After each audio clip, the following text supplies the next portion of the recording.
ஆகாசவாணி.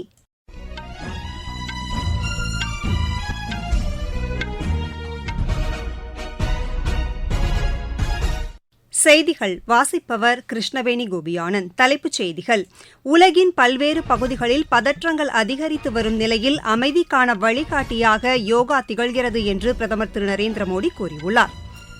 உடல் நலனை மட்டுமின்றி மனநலனையும் சீராக பராமரிக்க யோகா உதவிடும் என்று மத்திய சுகாதாரத்துறை அமைச்சர் திரு ஜே.பி. நட்டா தெரிவித்துள்ளார். சர்வதேச யோகா தின கொண்டாட்டங்கள் 175 நாடுகளில் நடைபெறுவதாக மத்திய இணையமைச்சர் டாக்டர் எல். முருகன் கூறியுள்ளார். தமிழகத்தில் இதுவரை பேருந்து வசதி கிடைக்காத 90,000க்கும் மேற்பட்ட கிராமங்களுக்கு மினி பேருந்து இயக்கப்படுவதாக மாநில அரசு கூறியுள்ளது.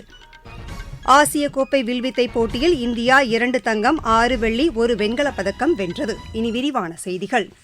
உலகின் பல்வேறு பகுதிகளில் பதற்றங்கள் அதிகரித்து வரும் நிலையில் அமைதிக்கான வழிகாட்டியாக யோகா திகழ்கிறது என்று பிரதமர் திரு நரேந்திரமோடி கூறியுள்ளார். சர்வதேச யோகா தினம் இன்று கொண்டாடப்படுவதை ஒட்டி விசாகப்பட்டினத்தில் நடைபெற்ற நிகழ்ச்சியில் பங்கேற்று அவர் பேசினார்.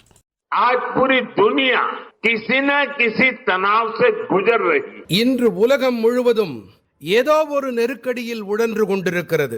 எத்தனையோ துறைகளிலே அமைதியின்மையும் நிலையில்லா தன்மையும் அதிகரித்து வருகின்றன. இந்த சூழ்நிலையிலே யோகக்கலை வாயிலாக அமைதிக்கான திசை வாய்க்கிறது. யோகா உலகளாவிய கூட்டுறவுக்கான இணைப்பு பாலமாக இருக்க வேண்டும் என்றும் பிரதமர் தெரிவித்தார். யோகக்கலை தனிப்பட்ட பயிற்சியாக மட்டும் நின்று போகாமல் அது உலகளாவிய கூட்டுறவுக்கான ஊடகமாக ஆக வேண்டும். அந்த வகையிலே அனைத்து நாடுகளும் அனைத்து சமூகங்களும் யோகக்கலையை வாழ்க்கை முறை மற்றும் கோட்பாட்டிற்கான அங்கமாக்கிக் கொள்ள வேண்டும். அப்போது நாம் அமைதியான, சமச்சீரான, நீடித்த உலகிற்கு விரைவு கூட்ட முடியும். அந்த நிலையிலே யோகக்கலை மோதலிலிருந்து ஒத்துழைப்பு, நெருக்கடியிலிருந்து தீர்வை நோக்கி நம்மை இட்டுச் செல்லும். உலகின் ஆரோக்கியத்திற்கு யோகா என்பதை மைய கருத்தாக கொண்டு இந்த தினம் கொண்டாடப்படுவதாக பிரதமர் கூறினார். இந்த ஆண்டு சர்வதேச யோகக்கலை தினத்திற்கான கருப்பொருள் ஒரு பூமிக்கான, ஒரு உடல் நலத்துக்கான யோகக்கலை. இந்த கருப்பொருள் எதை வலியுறுத்துகிறது என்றால், உலகில் உள்ள அனைவரின் உடல் நலமும் ஒன்றோடு ஒன்று தொடர்புடையது என்பதைத்தான். மனித வாழ்வு, நமக்கு உணவை உருவாக்க உதவும் நமது பூமியின் மண், நமக்கு நீரளித்து வாழ்வளிக்கும் நமது ஆறுகள், நம்மோடு இந்த பூமியை பகிர்ந்து வாழும் விலங்கினங்கள் மற்றும் நமக்கு ஊட்டமளிக்கும் தாவரங்களின் உடல் நலத்தை சார்ந்திருக்கிறது. விசாகப்பட்டினத்தின் ராதாகிருஷ்ணன் கடற்கரை பகுதியில் நடைபெற்ற இந்த யோகா தின நிகழ்ச்சியில் 28 கிலோமீட்டர் தூரம் வரை மக்கள் பங்கேற்று யோகா பயிற்சியினை மேற்கொண்டதாக எமது செய்தியாளர் தெரிவிக்கிறார். 45 நிமிடம் யோகா பயிற்சியினை இவர்கள் மேற்கொண்டதாகவும் அவர் மேலும் கூறுகிறார். இந்த நிகழ்ச்சியில் சர்வதேச யோகா தினத்தை ஒட்டி நினைவு தபால் தலையையும் திரு நரேந்திரமோடி வெளியிட்டார். குடியரசுத் தலைவர் திருமதி திரௌபதி முர்மு டேராடூனில் நடைபெற்ற யோகா தின நிகழ்ச்சியில் பங்கேற்று பேசினார். யோகாவுக்கு உலகளவில் வரவேற்பு அதிகரித்து வருவதாக அவர் தெரிவித்தார். இந்நாளை ஒட்டி நாடு முழுவதும் நடைபெற்ற நிகழ்ச்சிகளில் மத்திய அமைச்சர்கள் பங்கேற்று யோகா பயிற்சியினை மேற்கொண்டனர். புதுதில்லியில் நடைபெற்ற நிகழ்ச்சியில் பங்கேற்ற சுகாதாரத்துறை அமைச்சர் திரு ஜே.பி. நட்டா உடல் நலனை மட்டுமின்றி மனநலனையும் சீராக பராமரிக்க யோகா உதவுவதாக குறிப்பிட்டார். ஜம்மு காஷ்மீரின் உதம்பூரில் நடைபெற்ற நிகழ்ச்சியில் பாதுகாப்புத்துறை அமைச்சர் திரு ராஜ்நாத் சிங் மற்றும் ராணுவ தளபதி ஜெனரல் உபேந்தர் திரிவேதி ஆகியோர் பங்கேற்று யோகா பயிற்சியை மேற்கொண்டனர். குஜராத்தில் பிரதமர் திரு நரேந்திரமோடியின் சொந்த ஊரான வட்நகரில் நடைபெற்ற நிகழ்ச்சியில் அம்மாநில முதலமைச்சர் திரு பூபேந்திர பட்டேல் பங்கேற்று யோகா பயிற்சியினை மேற்கொண்டார். மத்திய உள்துறை அமைச்சர் திரு அமித் ஷா அகமதாபாத்தில் நடைபெற்ற நிகழ்ச்சியில் பங்கேற்றார். அம்மாநிலத்தில் 60,000க்கும் மேற்பட்ட இடங்களில் நடைபெற்ற யோகா தின நிகழ்ச்சிகளில் 1 கோடிக்கும் மேற்பட்டோர் கலந்து கொண்டனர். சென்னை தாம்பரத்தில் உள்ள தேசிய சித்த மருத்துவ வளாகத்தில் நடைபெற்ற யோகா தின நிகழ்ச்சியில் பங்கேற்ற மத்திய இணையமைச்சர் டாக்டர் எல். முருகன் பின்னர் செய்தியாளர்களிடம் பேசினார். இந்திய நாட்டில் தோன்றிய ஒரு பழம்பெருமான கலை, அந்த யோகா கலையை இன்றைக்கு உலகம் முழுவதும் கொண்டு சேர்க்கப்பட்டிருக்கிறது. சர்வதேச யோகா தினமாக அறிவிக்கப்பட்டிருக்கிறது. அதனுடைய 11ஆம் ஆண்டில் நாம் இன்றைக்கு அடியெடுத்து வைத்திருக்கின்றோம். இன்றைக்கு விசாகப்பட்டினத்தில் பிரதமர் திரு நரேந்திர மோடிஜி அவர்கள் கலந்து கொண்டிருக்கின்ற கிட்டத்தட்ட 3 லட்சம் பேருக்கு மேல ஒரே இடத்துல கலந்து கொண்ட ஒரு கின்னஸ் சாதனைக்கான நிகழ்ச்சி அங்கு கொண்டாடப்பட்டிருக்கு. அதே போல கிட்டத்தட்ட 175 நாடுகள்ல இன்றைக்கு இந்த யோகா தினம் கொண்டாடப்படுகிறது.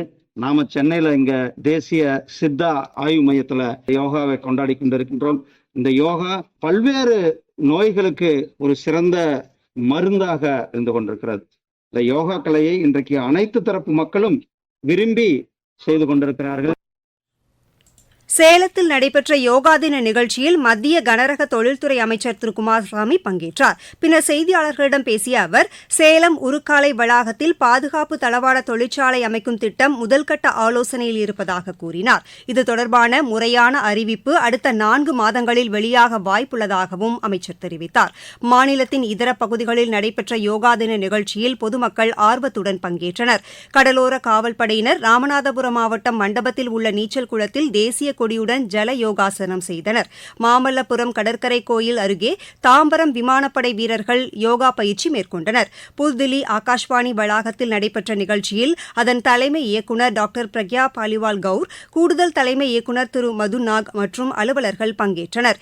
இந்தியா மட்டுமின்றி இலங்கை, பங்களாதேஷ், நேபாளம் உள்ளிட்ட 175 நாடுகளில் சர்வதேச யோகா தினம் கொண்டாடப்பட்டு வருகிறது. நீங்கள் கேட்டுக்கொண்டிருப்பது ஆகாசவாணியின் செய்தி அறிக்கை. சர்வதேச யோகா தினம்.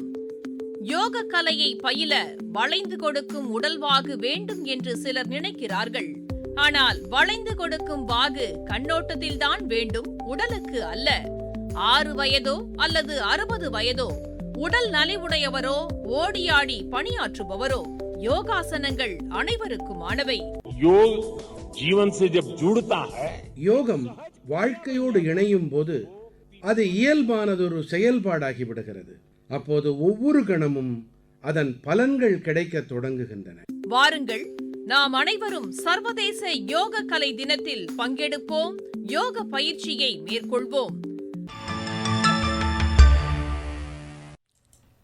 நடப்பு நிதியாண்டில் இதுவரை நேரடி வரி வசூல் 5,45,000 கோடி ரூபாயாக அதிகரித்துள்ளதாக மத்திய அரசு கூறியுள்ளது.